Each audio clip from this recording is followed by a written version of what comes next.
Welcome to Cozy Coven Chats with Jenny C. Bell, where we explore the journey of the witch.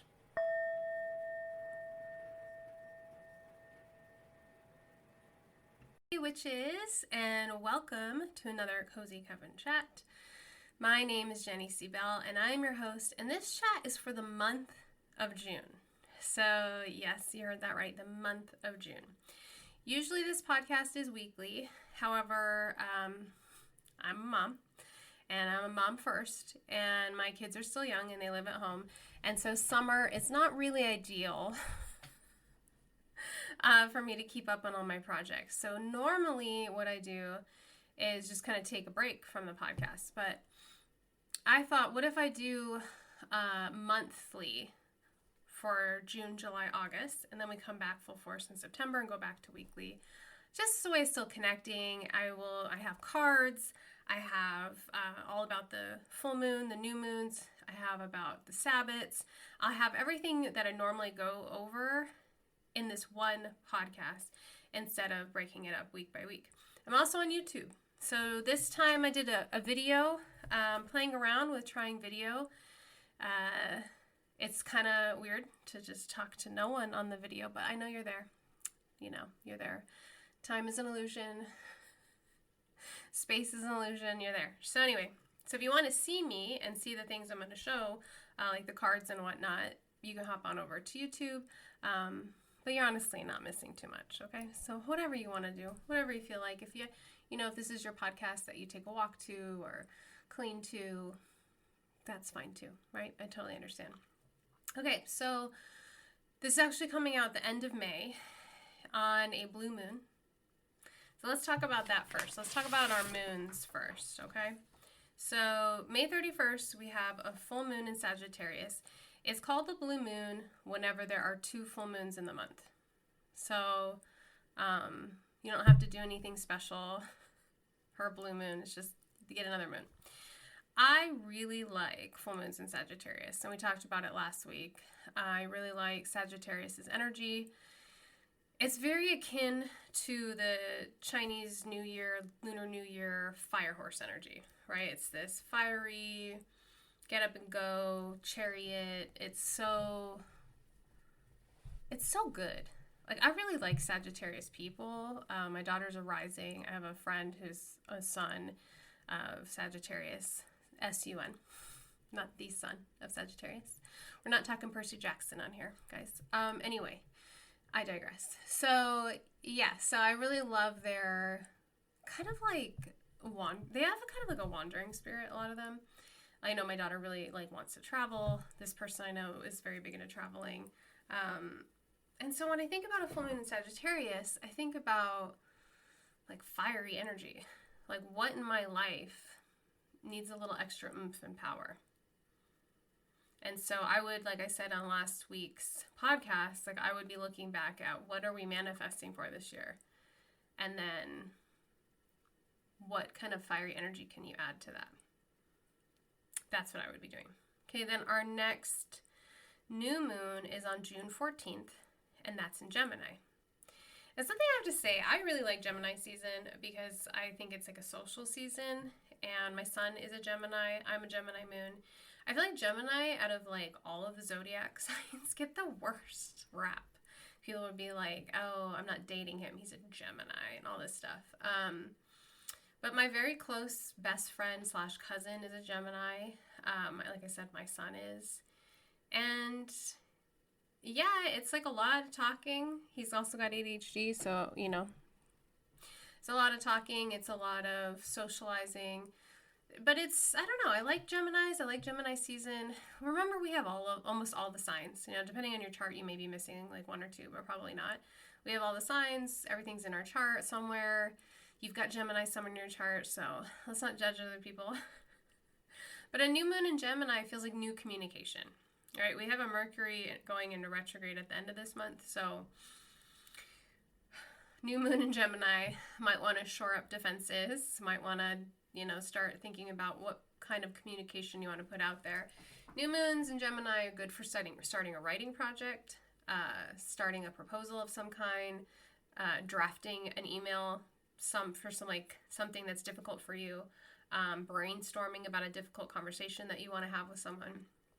There's a lot that you can do with New Moon in Gemini, and definitely a good time to look at all aspects of communication, I think, for yourself. And then, so that's June 14th. June 19th, just a little thing, Chiron's going into Taurus, and that offers some grounded healing. I'm a Taurus, so I really feel like that's interesting because, Chiron is the wounded healer. And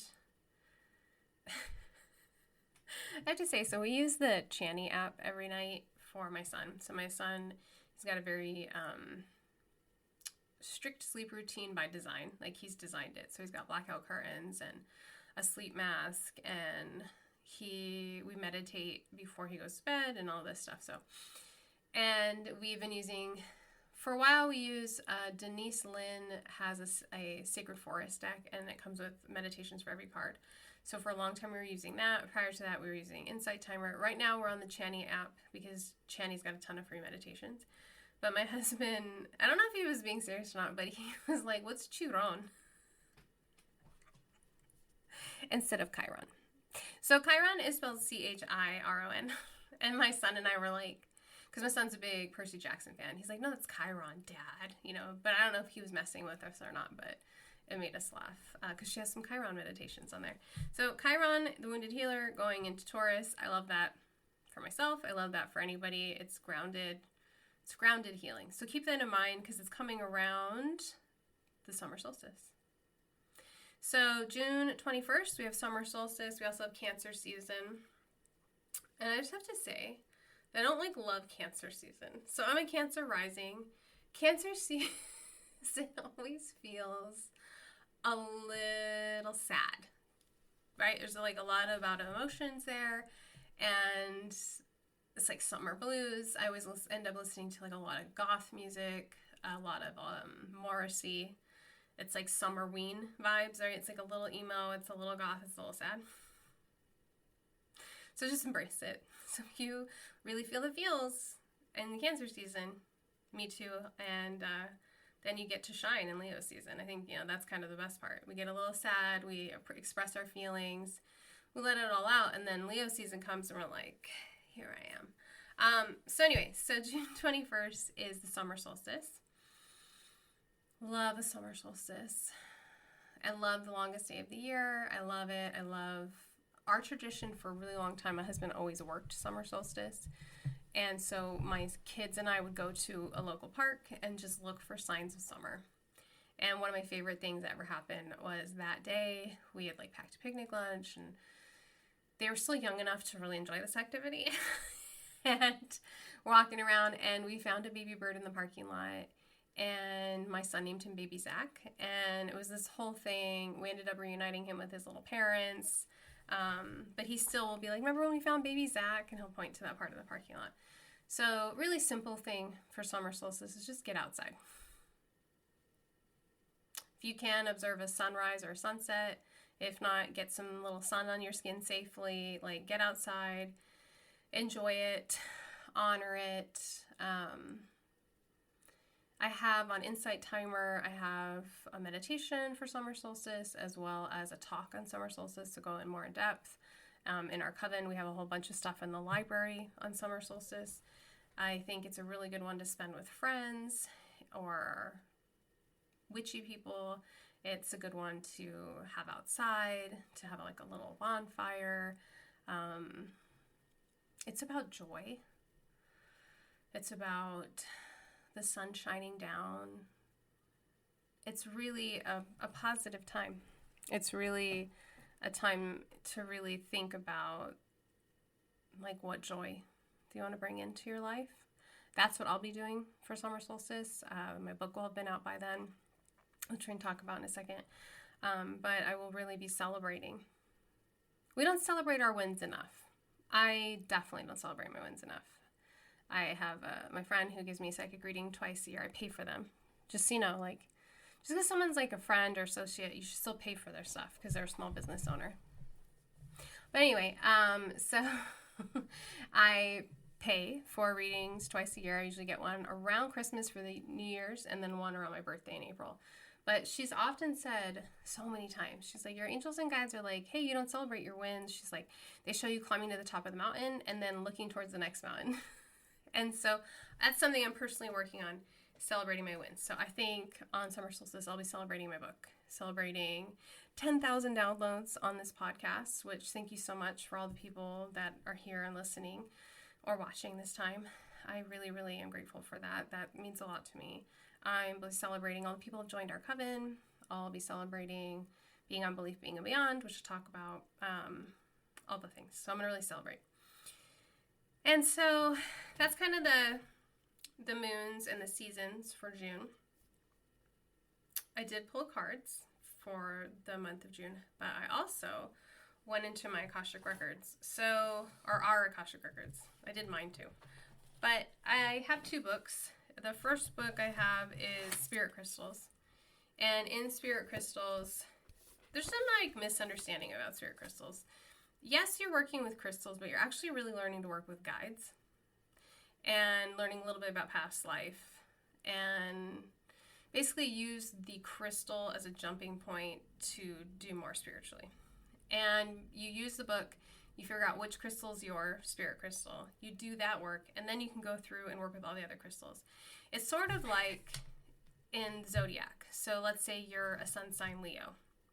So you can read the book and read all about Leo, but that doesn't mean that you can't work with the energy of Cancer when it's Cancer season. So it's the same with spirit crystals. So let's say your spirit crystal is a clear quartz. You do all the work, you read the chapter, you get to know clear quartz, you do the meditations. There's lots of exercises in here. And then you're like, okay, I want to bring in rose quartz. So eventually my goal is I would hope that you'd work with all the spirit crystals. So anyway, back to the book. So in spirit crystals, I have a section on clear quartz. And clear quartz was the first of the spirit crystals that I wrote, even though it's not the first in the book.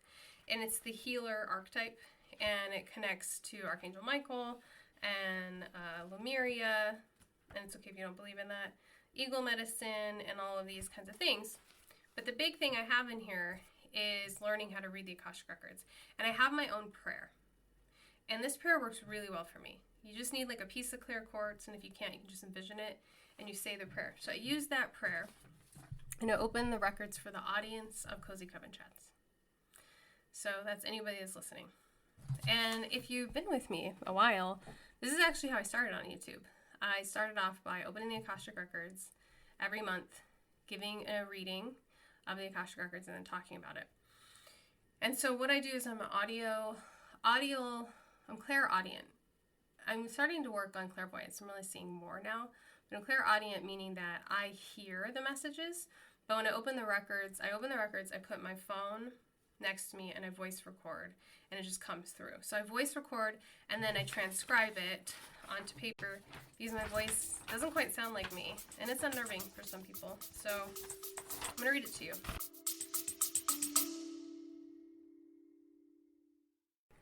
Hey, it's Jenny interrupting myself to invite you to join my private, cozy, and international community, Our Coven. We are an inclusive community off of main social media dedicated to learning and growing as witches. To learn more, please go to jennycbell.com. So I opened it and asked just what do we need to know for June 2026. June is a time of reset. It marks a halfway point between light and dark. It's time to stop, slow down, listen, and pay attention. Go within for answers. Which I found really interesting because it's kind of like the opposite of summer solstice with all the solar energy. Going within is more like we think of fall-winter activity. Turn off the news, turn off the media. Sit in darkness, sit in stillness. What do you really know? What is really the truth? What do you really see, hear, feel, touch, taste? What is here that is now? Not what others are saying or showing you from around the world. Not what people are trying to tell you or convince you of. But what do you see, hear, touch, feel, taste now in your life at this moment? What is your energy? What is your idea? What is your place in all of this? The collective is here. It is always here. But too many are getting lost in the collective. Like a grain of sand just lost in a bowl. You're meant to be unique. You're meant to be individual. You're meant to know your own life. Too many people know other people's lives. Too many people are wrapped up in other things. What's happening here? What's happening now? What's your life? What's your feelings? Who are you? Pay attention to you, to your ideas, to your own joy, to your creativity, to your love, to your light, to your sadness, to your darkness, to your own heaviness. Yes, you're part of this world, but don't get lost in it. Don't get lost in it. They often will repeat. I call in like the lords of the records and the guides. They'll often repeat an idea that they really want to drive home. That was channeled. Take it or leave it. But what I get from that is that they never mention like AI or anything, but it seems like it's really important that we start like trusting what's in front of us, what's here and now, over what's online, what we're seeing. Got to really like hone our own understanding, our own authenticity.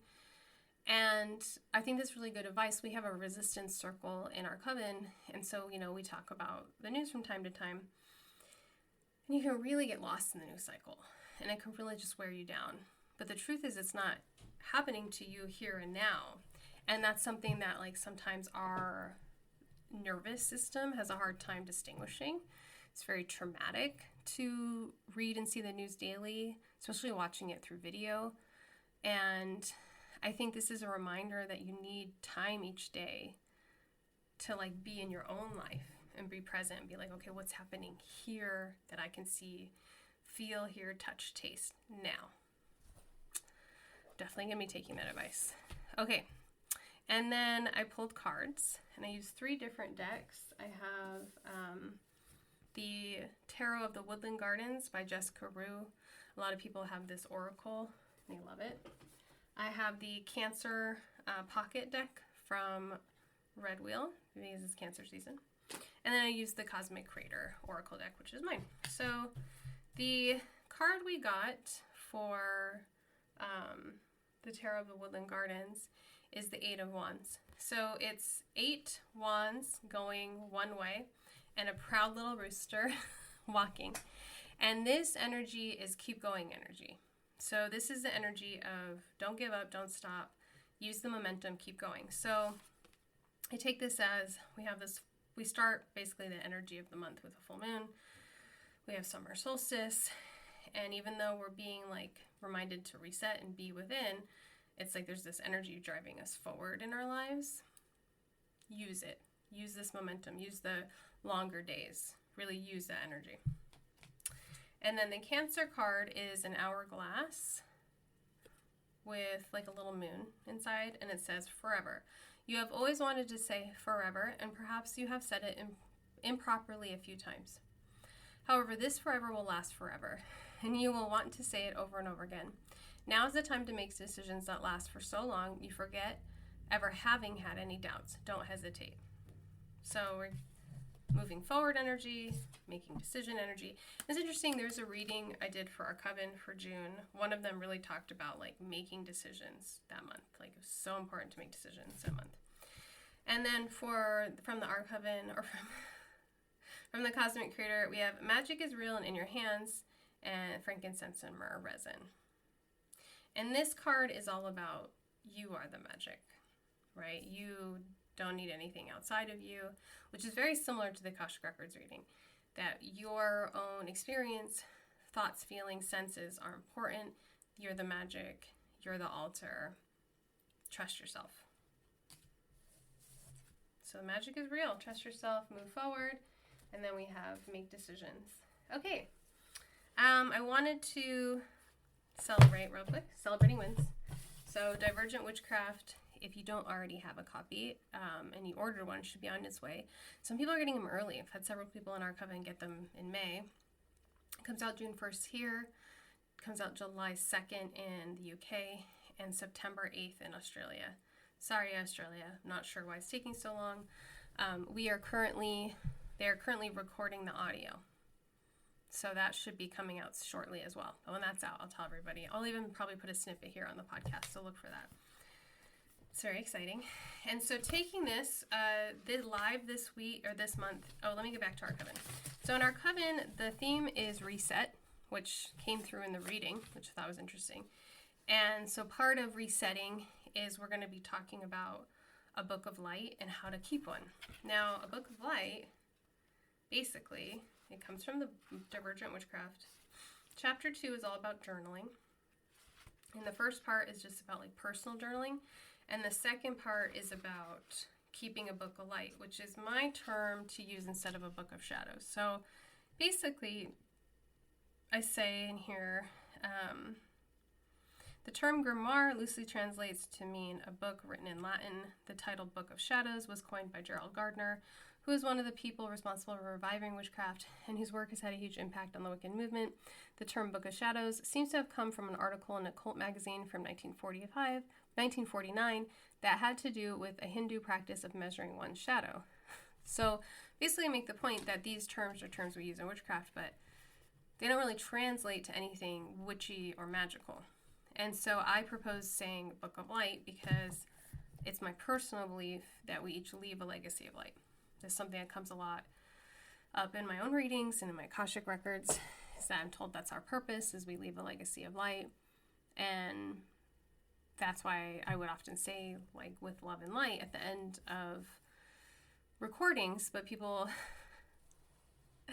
in the New Age community have tainted that, so I don't say that anymore, because it's people that use that often gaslight and whatever, or bypass, they're spiritual bypassers, which I'm not. I believe in shadow work. I believe in working through the darkness and having your dark moments, all of those things. So yeah, so we're having a Book of Light class in our coven. Our theme is reset. This month's card reading is fun because I used a yokai deck and a couple other kind of Japanese inspired decks, plus some summer things. So it's kind of a good mishmash, but a mishmash nonetheless. And then, just have a good time in there. I really am grateful for everybody that's in there and has been joining. It's a really good time. Really good time. Okay, and then let's talk about June. Some things I have, some thoughts about June. Before I get there, because I want to talk to you about AI a little bit. It's a hot topic. I want to talk about it. I just want to remind you that I am now co-host on Belief, Being, and Beyond, which is on YouTube and anywhere else you listen to podcasts with Granddaughter Crow. And originally it was supposed to be that I'd come on there sometimes, but it looks like I'm on there most of the time, and I love it. It's part of why I'm scaling back on this podcast for the summer, but also because we're going on vacation, and also I'm writing, I have a contract, I'm finishing up a third book and another special project for Llewellyn. Exciting. Busy in the summer. But over on Belief, Being, and Beyond, we are interviewing, our main thing is interviewing authors and creators, but we are also doing roundtables. So I want to talk to you a little bit about that, because the first roundtable came out this last Saturday. So I'm recording this before then, so it's coming out, but it will have already come out the day before this podcast. And we have Deborah Blake. Deborah Blake. I don't think she needs any introduction. She is amazing. She's just as cool as I would hope she would be. You know what I mean? Like being a fan, having her oracle deck, her tarot deck, reading her books. I was like, she's just as cool as I thought she would be. She was like, we look like we can be related. And I was like, okay, I'll take it. We're very similar, I'd say, belief points and things. Because our birthdays are really close. She's also an April Taurus, which is cool. And then we have two other people on who are and Granddaughter Crow and ourselves. So basically we're going to aim for always having 5 people on, and hopefully Deborah Blake as often as we can, because she really likes being on these. So basically the setup is we have these guests, we pick a topic, and then we ask questions. I'm asking questions from the point of view of a newer witch, a beginning witch, or someone who maybe doesn't have as much understanding on the subject. So this time we're talking about AI. So I asked some questions. Is it okay? Would you use AI as a witch? If you were starting out, because we're all older on that show. We've all been witches long enough that AI wasn't even a thing. I mean, I think we're all older than Google. We all started off our training, our witchy learning through libraries and books. pre-internet, there was some like Yahoo groups and Witch's Voice and stuff, but not really relying on that, really relying on books and like in-person meetups. So I wanted to ask them like those questions. We talk a little bit about spiritual people using AI as a way of mentoring people. Using AI. We haven't talked about this, but people are using AI for tarot. So it was like a really good conversation. So the goal of these is that we just bring people who are like elders, not like people who are elders, wise people, people who have the knowledge and the wisdom and the information, educated, to talk on a subject of interest to people. So they're roundtables, they're discussions. And I used to do something very similar in my classroom called the Socratic Seminar. And in that, the kids would all read an article, we'd sit around in a circle, and we just have this really great discussion. And my job is just to facilitate and not to, maybe to like clarify and facilitate and ask questions, but not really to lead. And so that's what we're doing. It's really fun. So we're doing our first one.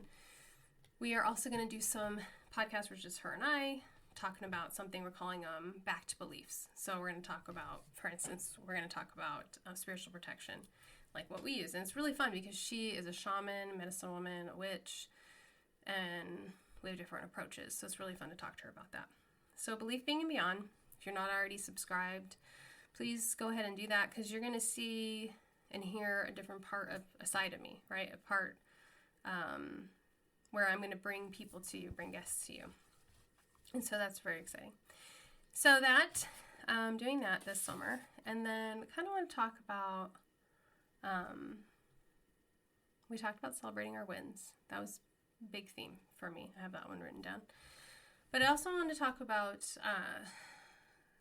how the month of June, I'm looking at it as a reset.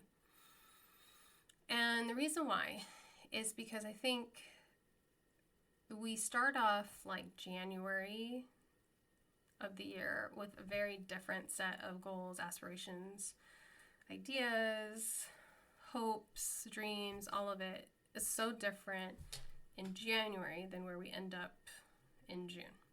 So I suggest some things. So in June, as part of the reset, like maybe do a 6-month ahead reading, compare it to the one you did in December, January. Maybe look at vision boards, goals, whatever you did in January, or even if you like the spring equinox is a manifesting time. Like look at those things and reset some things, refocus some things. Could be like that you go, oh, you know what? I forgot that I even had this as a goal. There's still time. I want to throw some energy to that. And then use that Sagittarius full moon or summer solstice to throw some energy there. Or it could be that you go, oh, that was a goal. That is no longer aligned. And I want to talk about that a little bit, because a common question I get is that, can you take back a manifestation? Like, I put a spell out there, I'm manifesting for something, I'm trying to attract something to me. I don't want that anymore. And actually this happens more than you would think, right? Because it's kind of a buzzword. Manifesting is a buzzword. And so people are like, yeah, I'm going to manifest for this. And they're like, wait a minute, I actually don't want that. So yeah, you can absolutely sit down, maybe do a cord cutting ritual, maybe do a candle, like unhexing, uncrossing candle, maybe do like a black candle, something like that, and just be like, I take this back. I take it back. I don't want this anymore. And thank you for aligning things for me, and I'm open to a different idea, I'm open to a different approach, and I'm open to a different future. And it's okay to do that. Now, if you are manifesting for something I talk about in the Divergent Witchcraft book is that we have to do the work. And that's not popular. Some people, there's this lot of stuff going on TikTok, WitchTok right now. That's exhausting.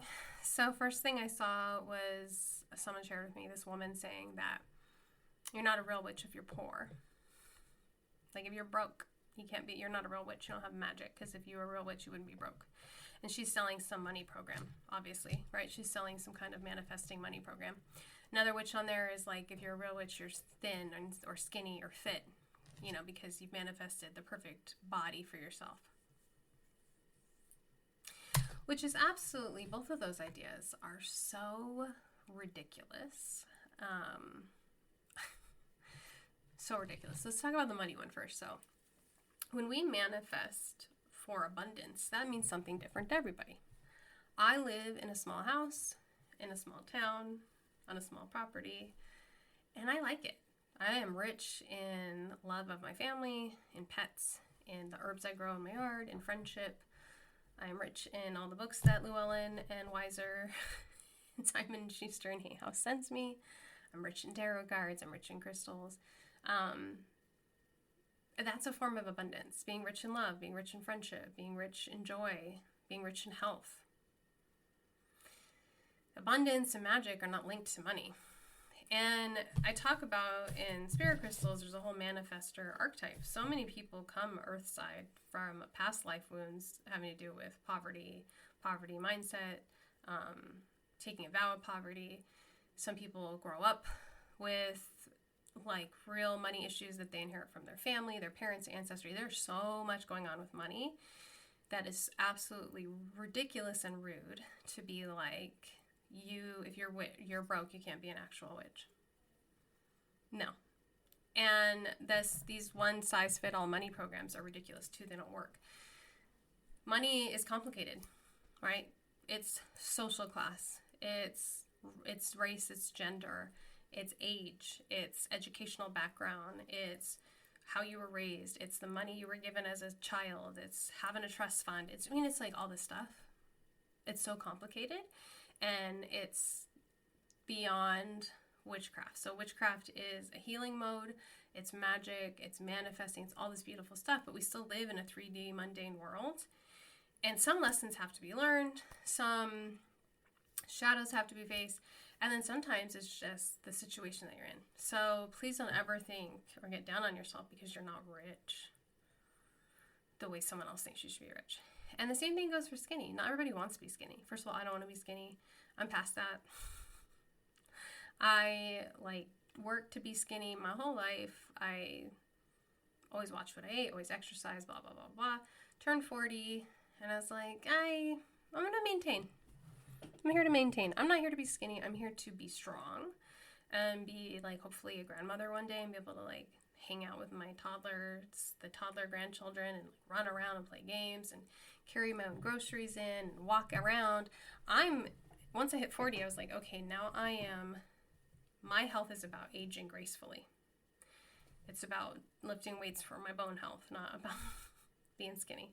It's about taking the right vitamins and eating healthfully so that my body ages well. Again, not about being skinny.